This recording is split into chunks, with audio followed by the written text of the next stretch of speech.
একটা ভয়ঙ্কর তথ্য ফাঁস করেছেন গুম হওয়া আরমান। মীর কাসেম আলীর ছেলে ব্যারিস্টার মীর আহমেদ বিন কাসেম আরমান, ব্যারিস্টার আরমান হিসেবে যিনি পরিচিত, 8 বছর তিনি আয়নাঘরে ছিলেন। তার একটা তথ্য মতে যে গুম হওয়ার তথ্য শেখ পরিবার থেকে আগেই পেয়েছিলেন ব্যারিস্টার আরমান, এবং যিনি দিয়েছেন তিনি ব্যারিস্টার ডিগ্রিধারী শেখ পরিবারের ওই সদস্য, তাকে সতর্ক করে দ্রুত দেশ ছাড়ার পরামর্শ দেন। তাহলে কি ব্যারিস্টার তাপস সেই কি বাঁচানোর চেষ্টা করেছে? এটা তো ভয়ঙ্কর একটা তথ্য যে শেখ হাসিনার পরিবারের কোনো সদস্য, আত্মীয় স্বজন, তারা আবার মানুষকে বাঁচানোরও চেষ্টা করে। এটা তো একটা নতুন তথ্য, নতুন একটি উপাদান পাওয়া গেল।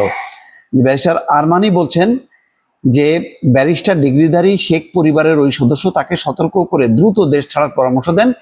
পাশাপাশি একই বিষয়ে উচ্চ পর্যায়ের আরো 2 ব্যক্তি তাকে দ্রুত দেশ ছাড়ার পরামর্শ দিয়েছিলেন, কিন্তু বাবা মীর কাসেম আলীর নির্দেশে গুম হওয়ার ভয় বা মৃত্যু ভয় উপেক্ষা করে তিনি দেশে থাকার সিদ্ধান্ত নেন।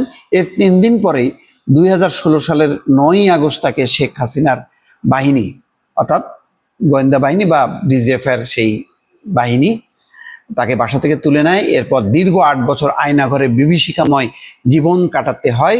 2024 সালের 5ই আগস্ট শেখ হাসিনা পতনের পর আয়নাঘর থেকে মুক্তি পান ব্যারিস্টার আরমান।